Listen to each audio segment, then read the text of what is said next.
Good morning. I'm Gretel Gutierrez. And I'm Joshua Ramirez. And this is Wctv.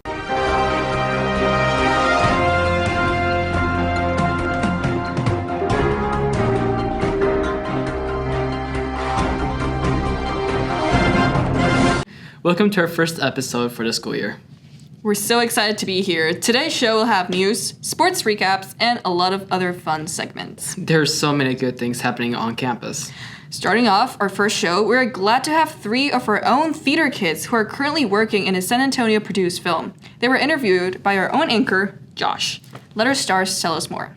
My name is Sarah Rivera and I play Kim. My name is Vivian Wood and I play Jasmine. My name is Jedediah Jones and I play Steph. The name of our upcoming film is Blood Badge. It's about a cop who is a serial killer, and the portion that we are in, he has a daughter who mysteriously is becoming just like him, and I play her bully. I'm her love interest. Mm-hmm. And I'm her friend. Yeah, she's my best friend. The purpose of this film is just to get local talent out there. They're really interested in getting up-and-coming artists and people that want to be in the film industry. Mm-hmm. It's really nice also getting experience with like other local people, obviously, and since most of us want to go into the industry, it's nice to get experience with the crew and just the technicalities of the acting business and all that. Yeah, it's really good to get experience with film work behind the camera because we're not used to that kind of thing, so it's cool to get an idea of how that works. Mm-hmm. This was brand new to me. I'd never been on a film set before, so all like the technicalities of you have to use the same hand when you do it so we can splice it together, and like the lighting and everything, it took way longer than I expected just because I've never been on that side of the camera. Ooh, the director's name is Colin Bressler. He is local. He used to work in New York and now he just came to San Antonio for his family, and he's worked on other projects. There's this one that I think you should go watch. It's called Mummy Murders, and it's really great. Me and Vivian have watched it. Terrifying. It's on Tubi, and you can see his work before Blood Badge comes out. So please go watch the film. We will keep y'all updated on when it comes out, the release date, and when the premiere is there if you want to go see that too. And just be looking out for it. Blood Badge, the movie. Thank you. Thank you. Thank you. Well, that sounds great. I can't wait to see Gallons of Blood and Shattered Skulls. Perfect date movie indeed.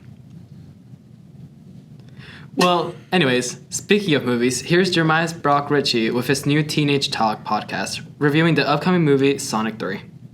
Good morning, Wctv. My name is Jay, and welcome to the first episode of the Teenage Talk. Today, we will be discussing the up-and-coming masterpiece, Sonic 3, coming out December 20th. Now, I, for one, can't wait to see this. I've been waiting so long for a live-action Shadow the Hedgehog to roll around because I love Sonic, I love Shadow, and I'm just really excited. And to have Shadow being played by one of my favorite actors, Keanu Reeves. I grew up on the John Wick movies and I absolutely love them. So, and if you want to see the trailer for Sonic 3, you can go to YouTube and check it out. Now, for those of you who are not really brushed up on your Sonic facts, Shadow is basically just a genetically made clone of Sonic, and I can't wait to see Shadow's interaction with Sonic, Tails, Knuckles, and just how it's all gonna unfold with Shadow's origins and everything. I'll see you next time on another episode of The Teenage Talk. Thanks, Jeremiah. We're so excited to see what's next in your podcast. Speaking of movies, have you seen any good movies during the summer?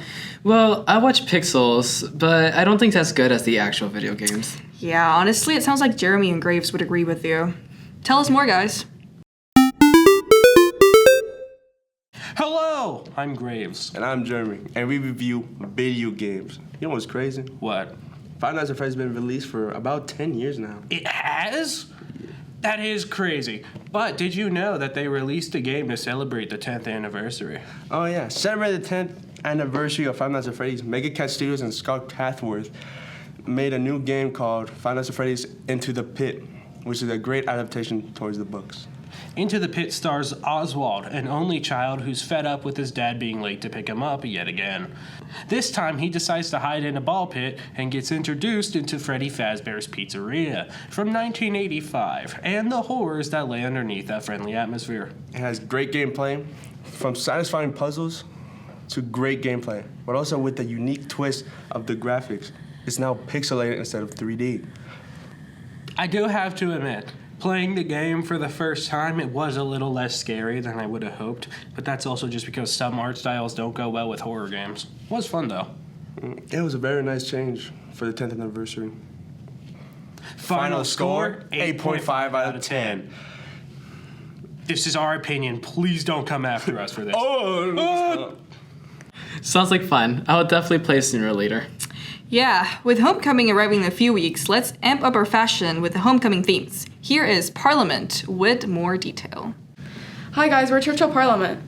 I'm Noah, I'm the Prime Minister. I'm Josh, I'm the Speaker of the House. I'm Marianne, and I'm the Parliamentarian. As you all know, every year we set up Homecoming. This year it's September 28th, and we encourage you to buy your ticket and come check it out. We have lots of exciting things planned, so you don't want to miss it. Let's have a magic night under northern lights. Yeah. Are you thinking what I'm thinking? Maybe in a count of 3. 1, 2, 3. Senior Hamburgers! sunrise. What? I said senior sunrise. Uh-huh. Yeah. Well, our seniors woke up early in the morning to come together and watch the sunrise. It was a memorable moment for our seniors. Here's more with Jacob Vasquez. Churchill's senior sunrise for this school year was a huge success. Parliament served breakfast tacos and the students' favorite Dutch Bros beverages, along with providing t-shirts to commemorate the occasion.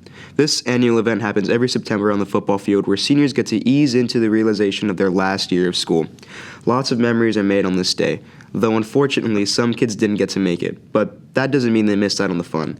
The Churchill Forensics team also took part in the senior sunrise at the Librarian tournament this past weekend, and everybody was left with a lot of great memories. The Senior Sunrise event is something to be cherished due to how impactful it has been these past few years for our senior classes in easing their tension, and it's sure to be a staple in a lot of Chargers' lives for many years to come. Well, that was definitely fun. Please disregard the pictures. Now I want to see the pictures. You know what else is fun? Being in a club. There are many clubs out there, such as Mariachi, Student to Student, and UL clubs as well. Check out all the clubs on the WC webpage, and pick a club or organization to join and make lots of new friends. Speaking of new, we have a new librarian who should be familiar to some students. Here's more from the library. I'm Jasenia Garza, and I'm here to interview with the new librarian that we have this year, which is Mrs. Gastinger. So, Mrs. Gastinger, how is your first weeks of Churchill so far? They've been great. I really enjoyed getting to see all the former students and getting to just talk to some older, slightly more mature students. What is your goal as the new librarian this year? I would like to increase reading, actually. I mean, that's kind of the main thing with the books in the library, is just to increase our circulation, meaning getting more kids to check out books and also read books and be more involved in activities in the library. What are the rules in the library? Well, when you come into the library, starting at 8 o'clock in the morning, you sign in and you can sit pretty much anywhere. If you have food or drink, we ask that you sit in the tile area, just so we can preserve the carpet as much as possible. Okay, so most days we have lunch open for students to come in unless there's a class going on in the library, but you just come in, and when we are full, you'll find a red sign that'll say the library's closed and it's full. That way you know, but you're looking for the green sign that's up, the big green poster that says we are open and accepting students in. But once we have too many, we put all the red signs up, and please read those. So there's a library cafe, right? Yes, we are open at 8:35 until third period, and then 7th and 8th periods. And we sell coffee and hot chocolate and water, and then we have some chips and then breakfast bars and granola bars. Do you have any games that people can play during lunchtime?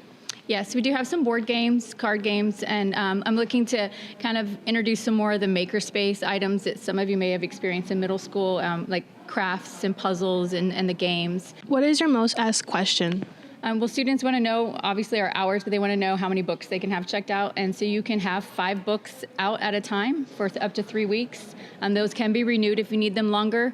It's on the library website. There's a button for the catalog, and you can search and see if we have a book you're looking for. And I've asked all the classes that have come to visit if there's something we don't have that you think we should have. to let me know, because I am taking recommendations to order more books and kind of update some of the books that we have in the collection. Thank you, Ms. Kadsinger, and I hope you guys visit the library soon. So yeah, guys, go ahead and read. School. Speaking of which, here's your sports with Kyle Russell and Brock Linder.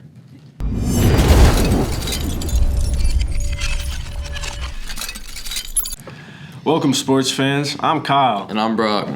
Football is 1-1 as they head into week's game, Clemens, tomorrow night. Our first game against Stevens was a real thriller. Here's Kyle with some play-by-play coverage. Our varsity kicked off their season with a bang, beating Stevens 42-7 in Coach Nate Shaw's first win as head coach. The Chargers started off fast with linebacker Ethan Bird forcing a fumble and DN Freddie Padilla recovering the ball, breaking 3 tackles on his way to the 1-yard line. Running back Sebastian Vasquez bulldozed his way into the end zone for the first touchdown of the season, making the score 7-0. The defense continued their amazing night with a sack and 2 tackles for loss, as Stevens went 3 and out, giving the ball back to the Chargers offense. A stellar 10-play drive by the offense that included a 3-yard run by Hunter Pavlicek, an 11-yard run by wide receiver Diego Sostre, and a 5-yard touchdown run by Caleb Braun to cap off the drive, making the score 14-0. On Stevens' third drive, the defense continued to stop their offense, with a sack by linebacker Nicola Pari. Back on offense, Hunter Pavlicek had a great 9-yard run, putting the ball on the 47. The next play, Hunter Pavlicek threw the ball to wide receiver Miles Pace outside the numbers for a 47-yard touchdown, making the score 21-0. A 16-yard run by Caleb Braun helped set up a 5-yard pass from Hunter Pavlicek to Miles Pace, bumping the score up to 28-0.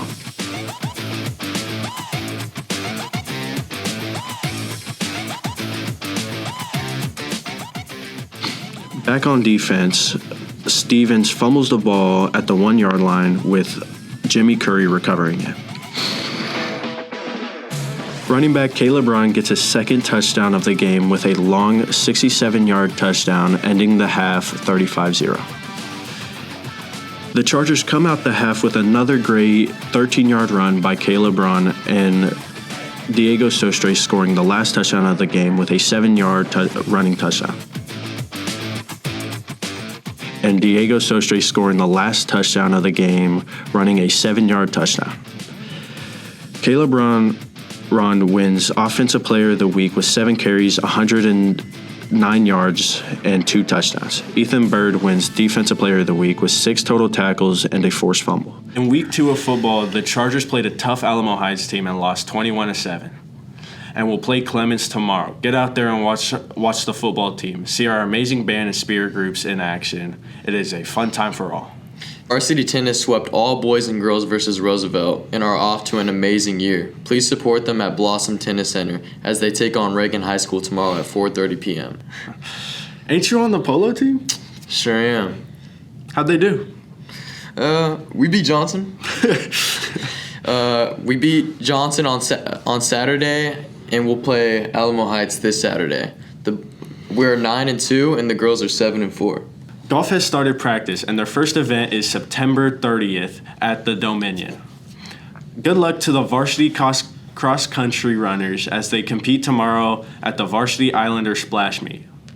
In volleyball, the Chargers are 20-8 as district play has started. The girls will play Madison tomorrow at 6:45 at Madison. Good luck. That's all for sports. Go out and support your favorite athletes. Good job, guys. Dubsy's first football win of the year was awesome. Finally, to close this episode, let's listen to this week's music suggestions. Here's Jacob and Nico's music review.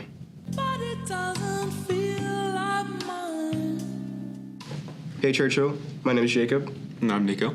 And today we're going to be doing some music review. Today was Super Beast by Rob Zombie. It's a metal song released in June of 1999 by Rob Zombie on his Hellbilly Deluxe. I like the song a lot. The intro is very just catchy, and the beat all around is something I can definitely just listen to whenever I'm working out or skating. Just very catchy. It's got a super like unique heavy sound. I heard it for the first time a little while ago, and it caught my ear immediately. So that's a good song I should check out. Nico had a recommendation for y'all in case y'all were looking for some new music. Just to slow things down a little bit. Check out "Is It a Crime" by Sade. It's a good one. Very good song. I heard it earlier. It was a little slower, but I enjoyed it a lot. Thank you guys so much for watching. If you enjoyed the segment, please come up to me or Nico. Give us some more song recommendations that you'd like to say on the segment. And yeah, have a good day, Churchill. I love those tunes. Don't forget, homecoming tickets are now on sale. Go ahead and get yours now. Also, check out the school newspaper at chargernewspaper.com for hundreds of photos and more campus news and videos and articles written by actual people. Way to sell it much. But, well, that's it for this episode. We will see you in 3 weeks for more Wctv. This is Josh. And this is Gretel. Signing off.